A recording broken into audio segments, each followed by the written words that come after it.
যেমন দেখবেন এই যে ইলেকশন যত কাছে আসবে, কিছু কিছু লোকেরা দেখবেন ভোটের সদস্যরা দেখতেই পাচ্ছে যে ব্যাগ নিয়ে যাচ্ছে বাজারের দিকে, দাদা বাজারে যাচ্ছে নাকি, মানে কি গায়ে পড়ে ভালোবাসা রাখতে চাইছে ইলেকশনের জন্য, যাচ্ছে সে বাজারের দিকেই যাচ্ছে, ব্যাগ হাতে আছে, তবু তাকে কি তারপর আবার কি দোকানে গিয়ে চা খাচ্ছে, তো আবার কি দাদা চা খাচ্ছ নাকি, বল না বিষ খাচ্ছি, হতভাগা চোখ গেছে, এই তো চা খাচ্ছি তুই দেখতে পাচ্ছি, আবার জিজ্ঞেস চা খাচ্ছ নাকি, তার মানে ও খাবে আর বলবে কাকে দেবে। রামানন্দ স্বামী বলছে এই প্রথমবার এলাম, আমার ভালো লেগেছে তোদের মুচি পড়া, তোরা নিজেদেরকে এত ছোট করে মানিস কেন, এই তো হরিবল বললি, শাঁখ বাজালি, উলুধ্বনি করলি, আরেকবার উলুধ্বনি।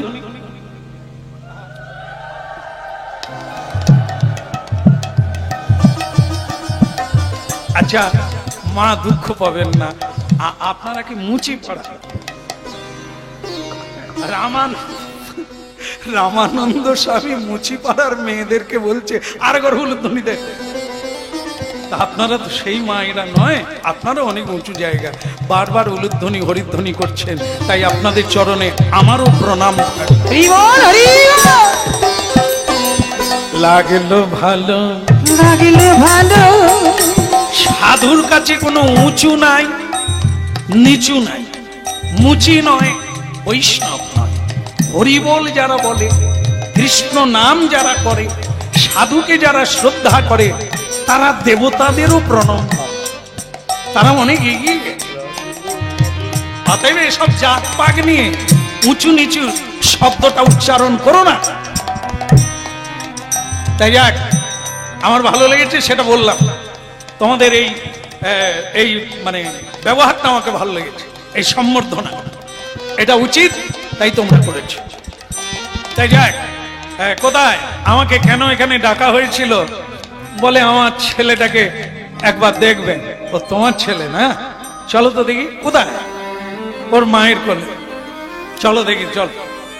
আপনি আমাদের বাড়িতে ঢুকবেন? তোরা যে কি ভাবিস, বাড়িতে ঢুকলে অসুবিধা কোথায়? হ্যাঁ, ওরে নালা ডোবা পুকুরে পানা হয়ে থাকে, পানা, তাতে স্নান করলে কুটকুট কুটকুট করে, চুল করে, চর্মরোগ হয়। সেই পুকুরে পানা মারতে গেলে, সেই জলটাকে শোধন করতে গেলে কি করতে হবে? কাটিয়ে দিতে হবে, জোয়ার জল ঢুকাতে হবে, গঙ্গা জল ঢুকাতে হবে। হ্যাঁ, ঢুকিয়ে দিলে কি হবে? ওই পানাও নিয়ে চলে যাবে, পচা জল নিয়ে চলে যাবে, গঙ্গা জল দিয়ে যাবে। ওই এক একটা সংসার ও পানা পুকুর, ও যেই যেই জন্ম নেবে তারও চুলকানি, ওই কৃপণতা, দানও করবে না, হরিনামও করবে না, সৎসঙ্গ করবে, চুলকানি, চর্মরোগ, ও যে সংসারে জন্ম নিয়েছে। এই জন্য মাঝে মধ্যে সাধুদের ঢুকাতে হবে বাড়িতে। ঢুকালে কি হবে? হয় সব হাঁড়ি করা সরে যাবে, নূতন করে নিরামিষ করা অখন্তি আসবে, আর সাধুরা বলবে আমরাই রান্না করব, গোপালকে ভোগ লাগিয়ে সবাইকে প্রসাদ দেব।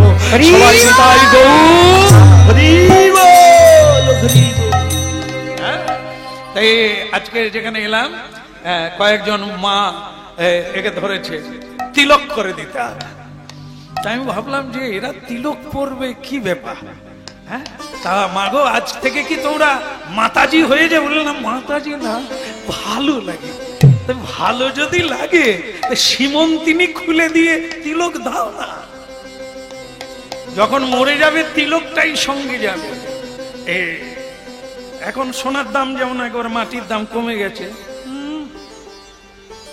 যারা কেনে তারা হই হই করে উঠছে, বলে ও মা কি বলো, একবারে উপরে উঠে গেছে।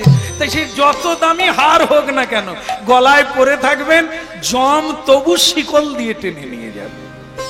আর যদি একটা তুলসীর মালা পরে, বাড়ির লোকেরাও খুলবে না। আর স্বয়ং যমরাজ বলে দিয়েছে যমদূতকে, ওকে আনবি না জমলোকে, ও ও ভগবান বিষ্ণুর লোক, ওকে 10 হাত দূর থেকে প্রণাম করবি, ওকে কোনোদিন যম লোকে নিয়ে আসবি। তাই ভক্তমন্ডলী মায়েরা এত মহিমা। তা ঠিক আছে রে, তা তোদের ছেলেকে দেখি, এই ছেলেকে দেখি বলে যেই কোলে নিল, সে ছেলে গুরুদেবকে চিনতে পারল। নয়ন থেকে টপ টপ করে জল পড়তে লাগলো, ফুপিয়ে ফুপিয়ে কাঁদতে লাগলো। গুরু রামানন্দ তার মা বাবাকে বললেন, তোরা একটু বাইরে যা। এইবার ছেলেটাকে কোলে নিয়ে বললেন, কি রে, জন্ম নিয়েছিস? গুরুদেব, গুরু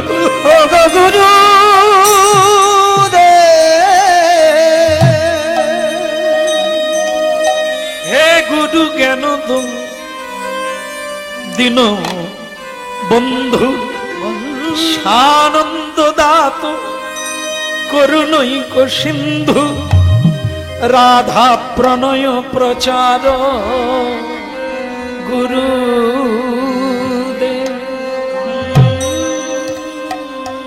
হে করুণাময়, এই অপরাধী জনকে আপনি দর্শন দিলে আমার মানব জীবন ধন্য হলো। এবারে যদি মরে যাই তাতে কোনো ক্ষতি না।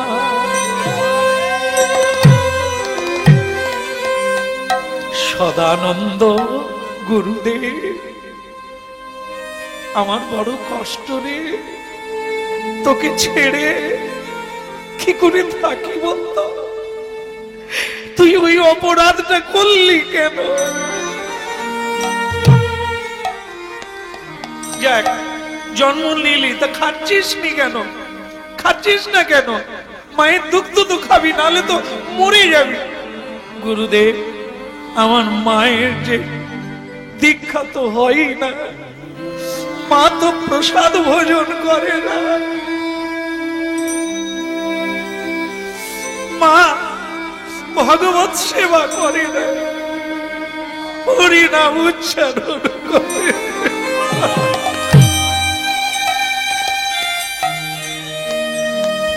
আমি কি করে ওই অপবিত্র দুগ্ধ খাবো?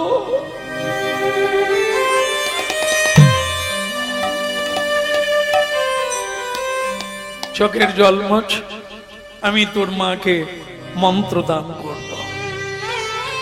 তোর মাকে আমি কয়েকটা শিক্ষা দিয়ে যাব, যা সারা জীবন কৃষ্ণের সেবা করবে। কিন্তু গুরুদেব, আমি আপনাকে ভুলে যাব না তো? ভুলে যদি যেতিস আমি কি আসতাম? এই জন্মেই তুই গোবিন্দের দেখা পাবি। তোর যে গুরু নিষ্ঠা, তোর যে গুরু ভক্তি, এই জন্মেই পাবি। এত বলি রামানন্দ গেল নিজ ঘরে, এত বলি রামানন্দ গেল নিজ ঘরে, সদানন্দে কৃপা করে মন্ত্র দিল তা, সদানন্দে কৃপা করে মন্ত্র দিল তা, দিনে দিনে দিন যা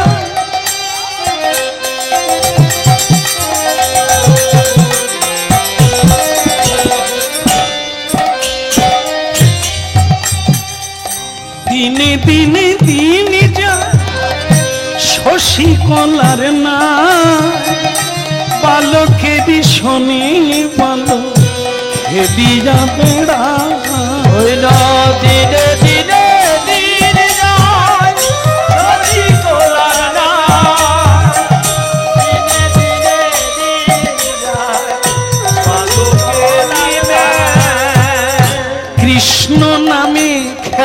যাবে বালকেরই সঙ্গে।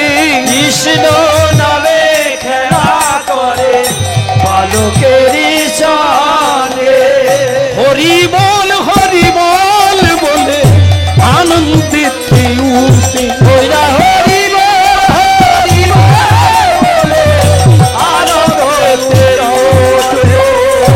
এত বলি নাম, ছেলেটার নাম দিয়ে গেলেন গুরুদেব। আজ থেকে তো নাম হলো রবিদাস, রহিদাস। রহিদাস হচ্ছে মুচিদের টাইটেল। হ্যাঁ, যে কোনো নামের পরে থাকবে রহিদাস। তা আমরা অনেকে মনে করি এটা বোধহয় নাম, না, এটা হচ্ছে টাইটেল, পদবী।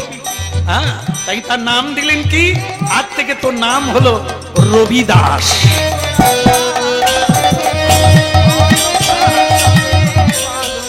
বাবার বয়স হয়ে গেছে, বাবা বললেন রবিদাস তুই আমার মতো মুচি হোস না, তুই লেখাপড়া কর, তুই বাইরে চলে যাবি, বড় কাজ নিবি, কেমন ভালো ভদ্র কাজ নিবি, তুই মুচির এই কর্ম নিস না। পিতাজি, কর্ম কখনো দোষ নয়, দোষ তো হচ্ছে মানসিক চিন্তা। যে কোনো কর্ম ছোট নয়, তাকে শ্রদ্ধা করলে ওই কর্মই তাকে মহান জায়গায় পৌঁছে দেবে। ইতে কোনো তার মানে তুই জুতো সেলাই করবি, মানুষের ছিঁড়ে যাওয়া জুতা, ময়লা জুতো আমি সেলাই করব। আর আমি আজ থেকে ওই তেমাতার দোকানটায় তোমার বদলে আমি বসবো। এখন যুবক হয়ে গেছে, তবে বিয়ের কথা বলে দিয়েছে, আমি কিন্তু বিয়ে করব না বাবা, সারা জীবনটাই হরিনাম কৃষ্ণ নাম করে কাটিয়ে দেব, আমাকে বিয়ের কথা বলবেন। এখন দোকান তেমাতার মোড়ে, ভাঙা দোকান। একদিন স্বয়ং ভগবান, নিতাই গৌর হরি বল, এই দেখেন সাধনা চূড়ান্তে পৌঁছে গেলে স্বয়ং ভগবান এসে যায়, আর দেরি হয় না। কেন আসে বলুন তো? আগে ঘট তারপরে পট, মানে আগে ঘট তারপর প্রতিমা, ঘটেই প্রতিমার পূজা হয়। তা ঘটটা কি? ভক্ত। তার জীবনে একটা সংকল্প ছিল, এটা আমাদেরও যদি করতে পারি ভালো। সেটা কি? সাধুগুরু বৈষ্ণব যদি দোকানে কোনোদিন আসে, বিনা পয়সায় জুতা সারিয়ে দেব, আর তাদের পায়ে আমি নূতন জুতো দেব। তাহলে একটা সেবা হয়ে গেল, বৈষ্ণব সেবা। কেউ যদি তীর্থে যায়, তার পায়ে আমি নূতন জুতো দিয়ে দেব, পয়সা লাগবে না। এই করে করে দিন কাটতে লাগলো। বৈষ্ণবের কৃপা হলে বিষ্ণু আসতে দেরি হবে। একদিন স্বয়ং ভগবান বৃদ্ধ বেশ ধারণ করে, হাতে লাঠি নিয়ে ওই রহিদাসের, রবিদাসের জুতো দোকানে এসে দাঁড়াল। নারায়ণ পরা বেদা, নারায়ণ পরা খরা,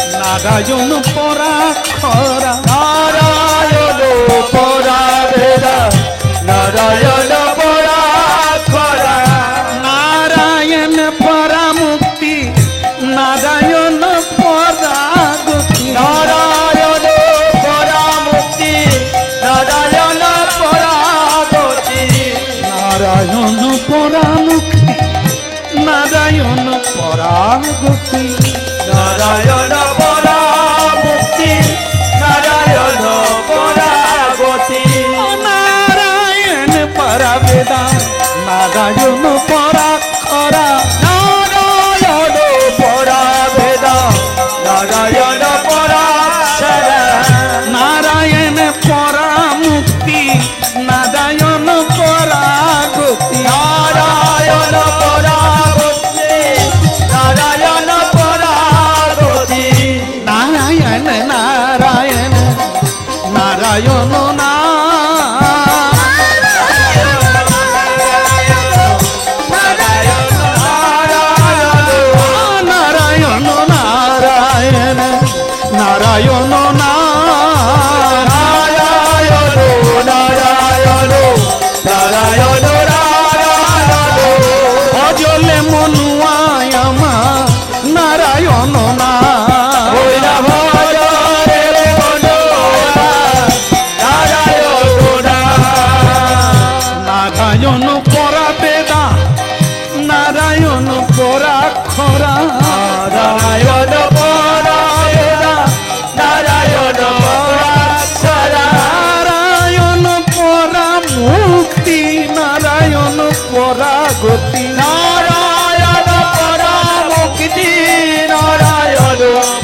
প্রতিদিন বাড়ির উঠানে গোবর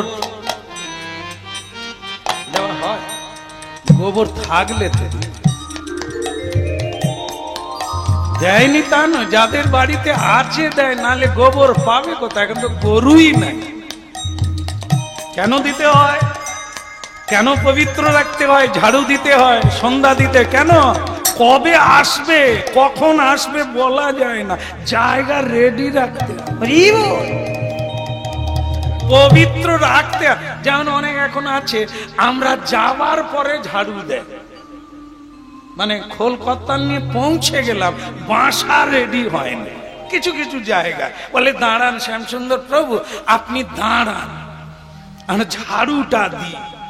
কোন জায়গায় এলাম রে, ঝাড়ু দেয়নি, সকালবেলা ঝাড়ু দেয়। তার মানে কি আমাদেরকে যেখানে দেবে সেখানে জীবনে ঝাড়ু দেয়নি, ময়লা জঙ্গল হয়ে আছে। এবার আমরা দাঁড়াবো, 3-4 জন মিলে ঝাড়ু দেবে, তাতে আমরা ভূত হয়ে যাব। তারপর রাধে রাধে। কি কাণ্ড রে, বিরক্তি হয়ে পালিয়ে যাব। ভগবান যদি ওই জায়গায় হতো, ঝাড়ু দিবি, ধুলা উড়াবি, পাউডার উড়াবি, দাঁড়িয়ে থাকবে? এই জন্য প্রতিদিন রেডি থাকো, কবে আসবে কখন আসবে কোনো ঠিক নাই, ফিরে যেন না যায়, দাঁড়িয়ে থাকতে যেন না হয়। এ তো হরিনাম গাইছে, নারায়ণ পরাবে না।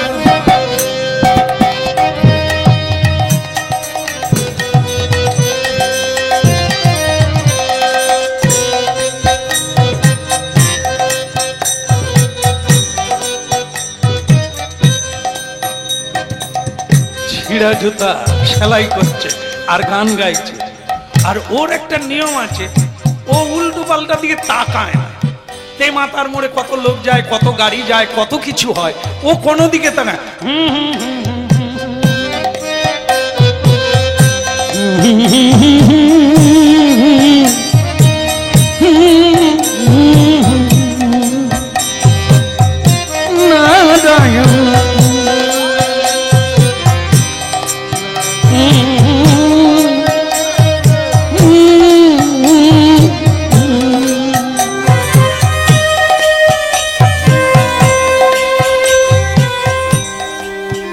ভগবান অনেকক্ষণ এসে দাঁড়িয়ে আছে, কিন্তু গান বন্ধ হয়নি।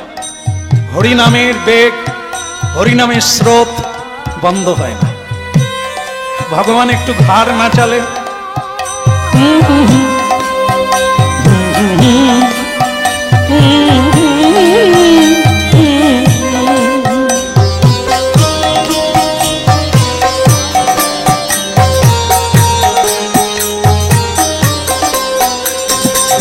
কেশব মাধব গিরিধারি লাল বলো যশোদা দুলা। কেশব মাধব গিরিধারি লাল, গিরিধারি লাল বলো যশোদা দুলা। কেশব মাধব গিরিধারি লাল বলো যশোদা দুলা। কেশব মাধব গিরিধারি লাল, গিরিধারি লাল বলো যশোদা দুলা। কেশব মাধব গিরিধারি লাল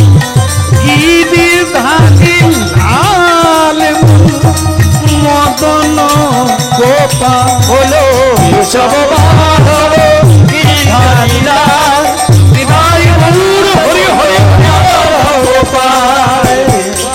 মাধব গিরিধারি লাল, গিরিধারি লাল বলো মদন গোপাল। হরি বল। রবিদাস বলে কি চাই, কাকে চাই? ভগবান বলে কি মেজাজ রে বাবা, স্বয়ং ভগবান, আমি তার গানে মুগ্ধ হয়ে চলে এলাম, সে আমাকে মেজাজে কথা বলে। কি চাই এখানে, তাড়াতাড়ি বলুন, আমার কাজ আছে। আরে তোমার কাজ আছে, আমার কাজ নাই? তখন থেকে দাঁড়িয়ে আছি, তুমি হরিনাম গেয়েই যাচ্ছ, মুখ তুলো না, ভাই সেটা আমার কাজ। বলুন এখন কি বলবেন বলুন। বল তুমি আগে বলো তো, লোক দাঁড়িয়ে থাকে তুমি হরিনাম গাও কেন? সে তখন বলে এমনি নয়, তার লাভের জন্য।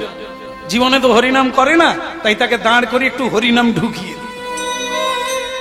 ভগবান বলে তার মানে আমাকেও ঢুকিয়ে দিল। খারাপ না, ইনজেকশন দিয়েই যাচ্ছে। হ্যাঁ, এরকম সবাইকে দিয়ে যা বাবা, তোর দোকান খোলা থাক। তা এখন তোর দোকানে কি জুতো পাওয়া যায়? সে রেগে গিয়ে বলে না, এখানে সোনা পাওয়া যায়। মুশকিল, কি বলি আর কি উত্তর দেয়? এই ছেলে, আমার বয়স হয়েছে, না ভুল হতেই পারে, তা তোর দোকানে কি জুতো পাওয়া যায়? না, এখানে সোনা পাওয়া যায়। তার মাথায় ঢুকে নাই, রেগে যায় কেন? এরে ছোকরা, তুই রেগে যাস কেন রে? বলে রেগে যাব না, দেখতে পাচ্ছেন এটা মুচির জুতো দোকান। তাকে যদি জিজ্ঞাসা করে জুতো পাওয়া যায়, তাহলে তাকে কি উত্তর দেবো? জুতো পাওয়া যায় কি সোনা পাওয়া যায়? ভগবান বলে না রে, ভুলটা আমারই হয়েছে রে। ছেঁড়া জুতো টুতো পড়ে আছে, জুতো সেলাই করছিস আর আমি বলছি জুতো পাওয়া যায়। যেমন দেখবেন এই যে ইলেকশন যত কাছে আসবে, কিছু কিছু লোকেরা দেখবেন ভোটের সদস্যরা দেখতেই পাচ্ছে যে ব্যাগ নিয়ে যাচ্ছে বাজারের দিকে। দাদা, বাজারে যাচ্ছে নাকি? মানে কি গায়ে পড়ে ভালোবাসা রাখতে চাইছে ইলেকশনের জন্য। যাচ্ছে, সে বাজারের দিকেই যাচ্ছে, ব্যাগ হাতে আছে, তবু তাকে কি তারপর আবার কি দোকানে গিয়ে চা খাচ্ছে, তো আবার কি দাদা চা খাচ্ছ নাকি? বল না, বিষ খাচ্ছি। ভাগা চোখ গেছে, এই তো চা খাচ্ছি তুই দেখতে পাচ্ছিস, আবার দিকে চা খাচ্ছ নাকি? তার মানে ও খাবে আর বলবে কাকে দেবে। এটাও তাই, মুচি দোকানে এসে জুতো সেলাই করছে, দেখেও যদি কেউ বলে জুতো পাওয়া যাবে, তা কি উত্তর হবে? ঠিক আছে ঠিক আছে, ভুল হয়েছে, এই দে এই পার মাপ নে আর জুতো বের করে। তো স্বয়ং ভগবান তার বাক্সের উপরে চরণ তুলি দিয়ে সে রেগে গজ গজ গজ গজ করে তার একটা মাপের যন্ত্র বের করে পার মাপ নিচ্ছে, ভগবানের চরণের মাপ নিচ্ছে। যতবার মাপ নিতে চায় তার ফিতে কম পড়ে যায়। ওরে এ তো সাধারণ পা না, চরণ নয়, এ যে কত বড় চরণ কেউ জানে না। চরণ থাকে পাতালে, মাথা থাকে স্বর্গে, পেট আছে মাঝখানে ভূতলে। মানে আমরা ভগবানের পেটের ভিতরে আছি, আর চরণ আছে পাতালে। হ্যাঁ, সপ্ত স্বর্গ সপ্ত পাতাল। আমরা যে মর্তধামে আছি একে মিডিল পয়েন্ট বলে। এর নিচে 7টা পাতাল আছে, এর উপরে 7টা স্বর্গ আছে। তো সেই পাতালে ভগবানের চরণ, মাঝখানে উদর মানে পেট, আর ওপরে মাথা। আমরা মিডিলে আছি, মানে ভগবানের পেটের ভিতরে। তাহলে কি হলো? এইবার যখন চরণ দিল, বলে নে রে বাপ মাপ নে। সে মাপ নেবে কি, ফিতে কুলোয় না। তা বলছে, তখন রবিদাস বলছে এই চরণ বেমাপের চরণ, কোনো কোম্পানি নাই যে এ পায়ের মাপ দেবে। আপনি এই পাটা নিয়ে নেন, আপনার যে আরেকটা পা আছে বের করুন। ভগবান বলে ই কিরকম ছেলে, সে পাটা কি ছোট হবে? কথা থেকে এসেছে রে দোকানদার। হ্যাঁ, নে, তোর যখন ইচ্ছা হয়েছে নে, এই না। সে চরণ দেয়, আগে তবু ছোট ছিল, এ যেন আরো বড়। হ্যাঁ, তো সে তখন বলে আপনার পা কি বেড়ে যায় নাকি বলুন তো? সে বলে খোকা রে, ভাগবত পড়বি, ভাগবত পড়বি। বলি মহারাজের বাড়িতে যখন আমি গিয়ে এই করেই ধরা পড়ে যাই। এই বলতে বলতে নিজের কথা বলে ফেলেছি। আমি যখন, সে তখন মুখের দিকে তাকিয়ে বলছে আপনি বলি মহারাজের বাড়িতে গেছিলেন? আপনি আপনি সেই ভগবান, আপনি বলি মহারাজের বাড়িতে গিয়েছিলেন? ভগবান তখন থতমত খেয়ে বলি না না, আমি খাবান খেতে গেছিলাম। তার বাড়িতে যখন মহোৎসব হয়েছিল না, আমি খেতে গেছিলাম, তাই ছাড়া আর কি। আপনি কি বামন দেব? তো ভগবান বলে, একে কি করে বোঝাই যে আমি সেই বামন দেব? হ্যাঁ, দেখাবো নাকি, দেখাবো নাকি, দেখাবো নাকি, তুমি দেখাবো নাকি, চরণ খানা দেখাবো ওই না নাকি, চরণ খানা দেখাবো নাকি। এত বলি শ্রী গোবিন্দ দাঁড়াইয়ে রইল, এত বলি শ্রী গোবিন্দ দাঁড়াইয়ে রইল। রহিদাস, রবিদাস বলছেন আপনি অন্য দোকানে যান, আপনার জুতো আমার দোকানে নাই। ভগবান বলে, সেটা ঠিক আছে, না হয় মেনে নিলাম, জুতোর দরকার নেই। তা তোমার কি সেবা হয়ে গেছে? বল না, এখনো হয়নি, স্নান হয়নি, ভোগ লাগাবো তারপর প্রসাদ পাবো। বলে আমিও এখন তো পেতাম, তা জুতো যখন পেলাম না, দুটো প্রসাদ পাই, তুমি স্নান করে আসো। রবিদাস গঙ্গা স্নানে গেল। ভগবান তার কোমরের ভেতর থেকে মোহরের থলি বের করলো। বেচারা বড় গরিব, তাই আমি একে কিছু মোহর দিয়ে যাব। বিছানার তলায় মোহর ঢুকিয়ে দিল। রবিদাস স্নান করে চলে এলেন, দেখে ভগবান চলে গেছে, মানে সেই বৃদ্ধ আর নাই। রবিদাস প্রসাদ পেলেন, প্রসাদ পেয়ে যেই বিছানায় শুতে গেল, শুতে গিয়ে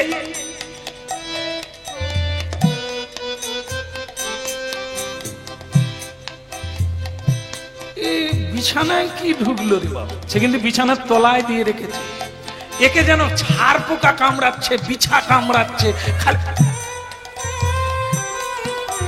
শেষকালে রেগে উঠে পড়ে ছেঁড়া কাঁথাগুলো তুলে তুলে এ কুমিরকে কে ঢুকালো? মানে সেই মোহরের থলি দেখে রেগে এক চান্সে ধরে ফেলেছে ওই বুড়োটার কাজ, ওই বুড়োটার কাজ।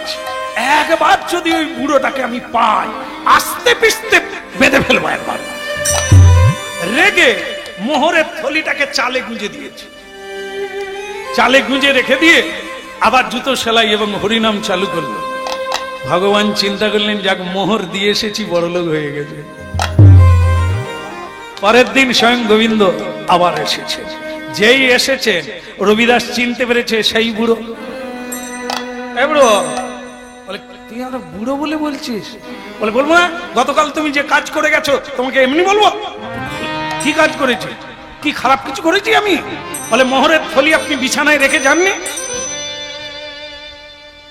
ভগবান তো ধরা পড়ে গেছে।